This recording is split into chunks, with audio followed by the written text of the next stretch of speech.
Bonjour à tous, c'est Aurélie, j'espère que vous allez bien. Je suis très heureuse de vous retrouver aujourd'hui pour parler des encombrements parce que je vais vous donner 26 objets à désencombrer en 2026 parce que je sais que si vous regardez cette vidéo, vous avez envie de faire du tri chez vous, globalement en tout cas d'avoir moins de choses dans votre maison. Vous voulez simplifier votre quotidien, avoir moins de charge mentale, plus de temps, plus d'énergie pour vous, pour vos proches, pour ce qui vous fait du bien. Et pour ça, vous n'avez pas forcément besoin de tout désencombrer. Bien entendu, si vous avez le temps, si vous en avez l'envie, faites-le.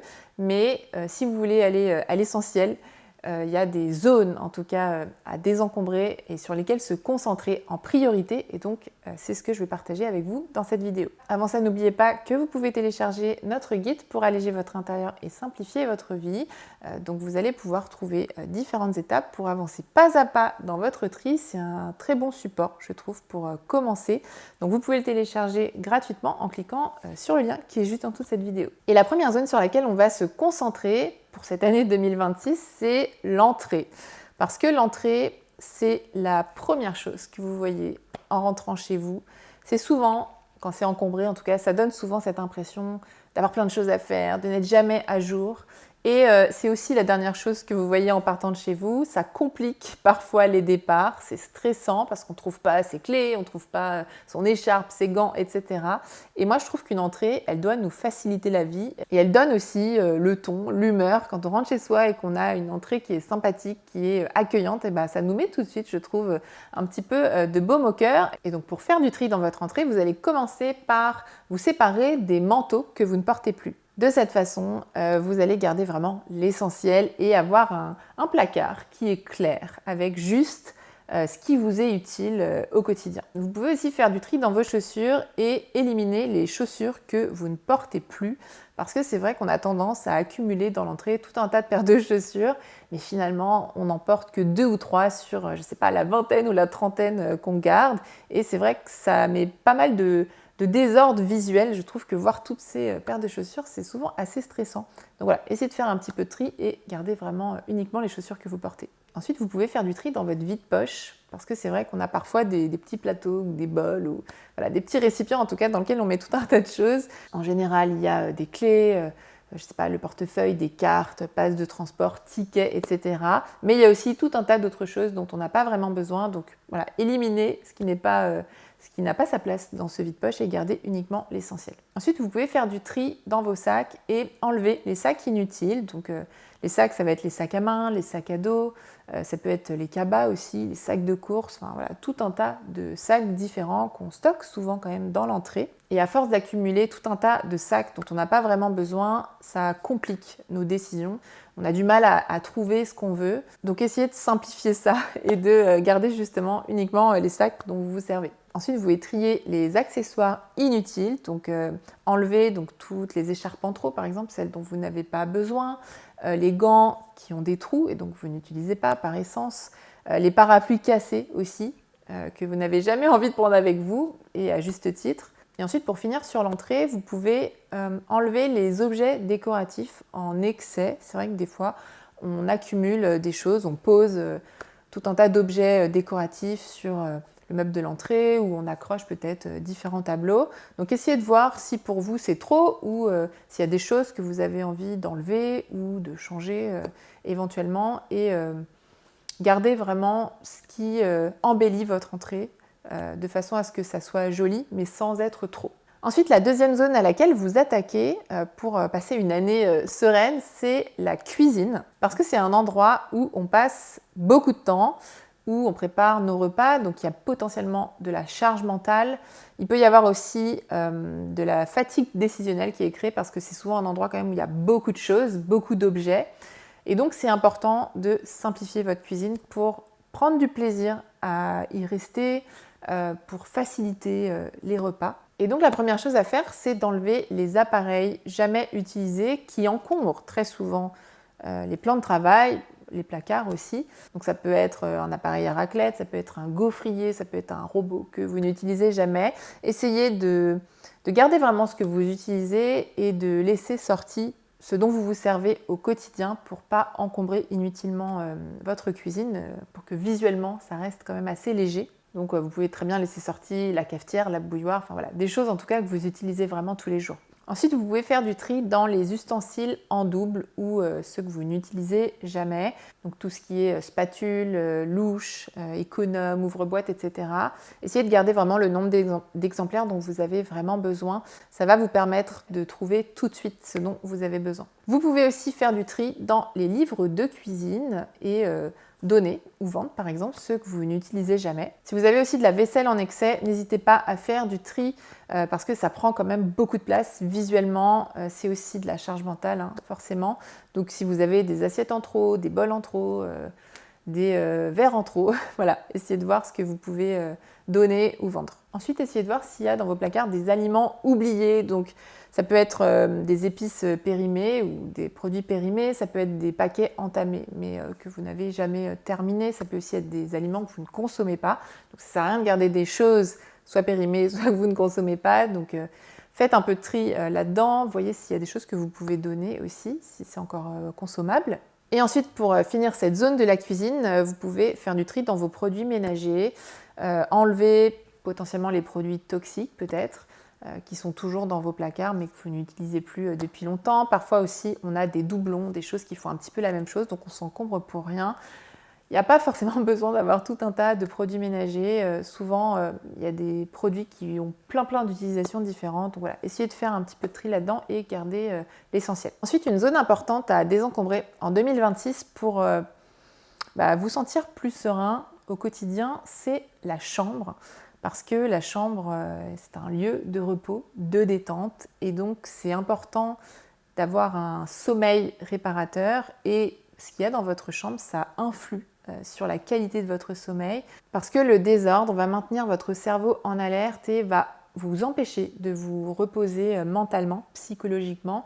Donc c'est vraiment important de prêter attention à ça et d'avoir une chambre qui vous aide à vraiment vous détendre. Et vous pouvez commencer par les objets qui sont sur votre table de nuit. Des fois, on a tout un tas de choses sur la table de nuit. Et c'est vrai que visuellement, ça fait un peu bazar, hein, forcément.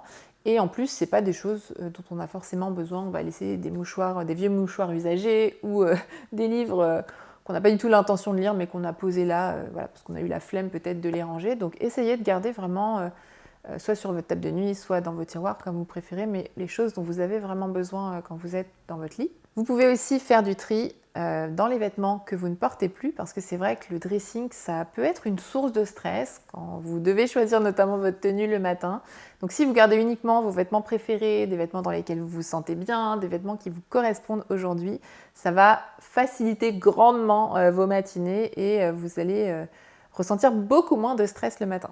Prêtez attention aussi aux coussins décoratifs et différents plaids qu'il y a potentiellement sur votre lit aujourd'hui.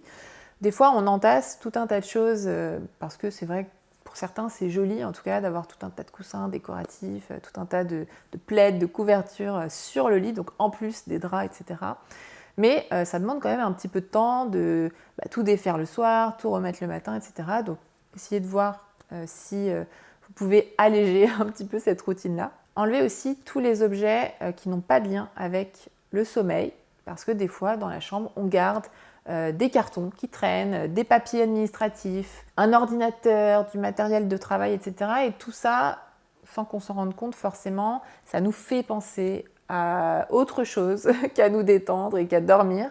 Et voilà, ça nous stresse aussi inconsciemment. Donc, essayez de garder vraiment juste des choses qui vous évoquent le repos, la détente. Et enfin, pour finir sur cette zone de la chambre, vous pouvez enlever les décorations qui vous fatiguent visuellement. Donc ça peut être des bibelots, voilà, peut-être qui sont en surnombre.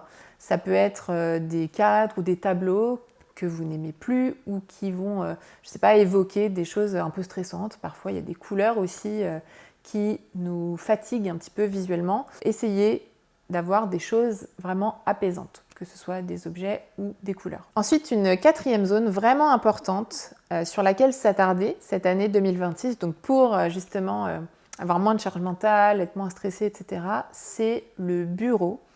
Donc c'est le bureau physique, mais le bureau aussi numérique qu'on oublie souvent. C'est vrai que c'est une zone qui est directement liée à notre charge mentale, au stress qu'on peut ressentir, et le fait de désencombrer cette zone, ça apporte très souvent beaucoup de soulagement et beaucoup de sérénité. Donc déjà, vous pouvez vous attaquer à tout ce qui est papier en attente, donc les factures, les documents à traiter, le courrier jamais ouvert, mais voilà, qui doit quand même être classé. Donc faites ça maintenant, mais essayez de faire ça aussi régulièrement et en 2026, essayez de ne pas avoir des papiers qui s'accumulent, des piles comme ça qui s'accumulent chez vous. Ça va vous enlever pas mal de charge mentale et de stress. Ensuite, il y a tout ce qui est fourniture en trop. C'est vrai qu'on accumule parfois les carnets, les stylos, les agrafeuses, enfin, tout un tas de choses dont on n'a pas vraiment besoin. Donc, essayez de vous faire un stock raisonnable et de vous en tenir à ce stock, d'utiliser ce stock avant de racheter des nouvelles choses. Ensuite, vous pouvez faire du tri dans vos dossiers et enlever les dossiers inutiles. C'est vrai que des fois, on a des dossiers qui datent d'il y a longtemps, en fait, avec des choses dont on ne se sert plus du tout. Ça peut être des cours, une formation que vous avez suivie il y a longtemps, vous avez gardé des cours, mais finalement, ça ne vous est plus utile. Ça peut aussi être des papiers que vous n'avez pas forcément besoin de garder, je ne sais pas, depuis 10 ans, 15 ans. À vous de regarder quand même sur le site du service public pour savoir quoi garder, mais éliminer tous les dossiers dont vous n'avez plus besoin aujourd'hui et qui prennent de la place pour rien. Et ensuite, par rapport au bureau numérique, donc là, c'était le bureau physique, maintenant c'est le bureau numérique qu'on oublie très souvent, mais pourtant c'est aussi de la charge mentale, même si ça se voit pas, en tout cas, ça se voit moins. Donc faites du tri sur le bureau de votre ordinateur. Des fois, on a tout un tas de petits dossiers qui nous font penser à tout un tas de tâches qu'on n'a pas encore faites, etc. Et je trouve que ça nous surcharge inutilement. Donc gardez vraiment ce dont vous avez besoin. Classez vos dossiers aussi pour tout retrouver facilement. Vous pouvez aussi faire du tri dans vos emails. Des fois, on garde beaucoup d'emails pour rien. Et ça complique notre organisation, ça pollue aussi, bien entendu. Donc essayez de faire un petit peu de tri. Vous pouvez en faire peut-être un peu chaque jour en vous fixant, je sais pas, un nombre d'emails à traiter tous les jours et vous allez voir que progressivement, vous allez arriver à faire pas mal de tri. Et enfin, la 5e zone à laquelle on va s'attaquer pour passer une année 2026 sereine, c'est les zones de dépose automatique. Donc vous savez, c'est tous ces endroits où on dépose des choses automatiquement, où on les laisse en attendant de les ranger plus tard. Mais ça, malheureusement, c'est beaucoup de charge mentale, c'est du désordre visuel, la pollution visuelle. C'est aussi potentiellement de la procrastination parce que plus on laisse des choses dans ces zones-là, moins on a envie de les ranger et en général ça reste quand même assez longtemps. Donc déjà il y a la chaise à vêtements dans la chambre, donc chaise ou fauteuil, là où on balance un petit peu ses vêtements quand on se déshabille par exemple ou en attendant d'en faire autre chose, donc en attendant de les ranger soit dans l'armoire, soit de les mettre dans le panier de linge sale. Donc essayez de ne pas laisser tous ces vêtements-là, c'est vraiment tout un tas de choses à faire, ça vous évoque des choses à faire, essayez de prendre une décision tout de suite. Dès que vous avez un vêtement dans la main, que vous l'enlevez, mettez-le directement là où il doit aller. Ensuite, la deuxième zone où on a tendance à laisser un peu poser des choses, c'est le meuble de l'entrée, la console dans l'entrée, où on a tendance à mettre un petit peu n'importe quoi quand on rentre. Donc on met son sac, ses clés, le courrier à traiter, tout un tas de choses qu'on a un petit peu la flemme de ranger parfois. Et comme on l'a déjà vu en début de vidéo, avoir une entrée accueillante, claire, bien rangée, c'est quand même important. Ça donne vraiment le ton, ça nous met de bonne humeur, je trouve. Ça donne une bonne impression aussi quand on rentre chez vous. Donc essayez de ranger directement votre sac là où il doit être rangé, de mettre votre clé éventuellement dans un vide-poche, ça peut être intéressant. Mais tout ce qui traîne un peu, essayez de ranger ça au fur et à mesure. Ensuite, une autre zone de vigilance, c'est le plan de travail de la cuisine, sur lequel on a également tendance à poser tout un tas de choses qui n'ont rien à voir avec la cuisine. Donc ça peut être du courrier, des objets qu'on a ramenés et qu'on pose là en attendant. Donc essayez, pareil, de ranger les choses au fur et à mesure, de ne pas laisser s'accumuler des choses sur votre plan de travail et dans votre cuisine, globalement. Et enfin, une dernière zone à laquelle faire attention, c'est la table basse ou le rebord du canapé, en tout cas dans le salon, où on va poser justement des magazines, des télécommandes, la tasse, du thé qu'on est en train de boire et qu'on oublie parce qu'on a autre chose à faire. Et donc tout ça, ça traîne sur la table basse en général. Et c'est de la pollution visuelle, c'est du désordre, ça donne une impression de désordre. Donc essayez de trouver des rangements pour tout ce qui est télécommande, plaid, les tasses, essayez de les ranger aussi au fur et à mesure. Si vous avez des livres aussi que vous êtes en train de lire, pouvez éventuellement mettre le livre ou les 2 livres que vous êtes en train de lire et puis les autres, essayez de les ranger voilà, dans votre bibliothèque. En tout cas, c'est important que votre salon ce soit un lieu agréable, chaleureux, accueillant, qui vous incite à vous y poser pour vous détendre et faire des choses qui vous font du bien. Donc voilà pour ces 26 objets à éliminer en 2026. N'hésitez pas à liker cette vidéo si ça vous a plu. Dites-moi aussi en commentaire par quelle zone vous allez commencer.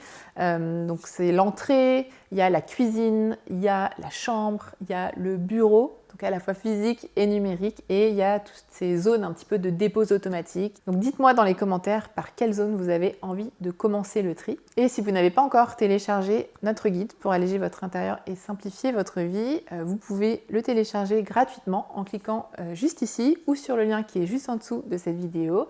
Et moi je vous dis à très bientôt dans une prochaine vidéo. Salut!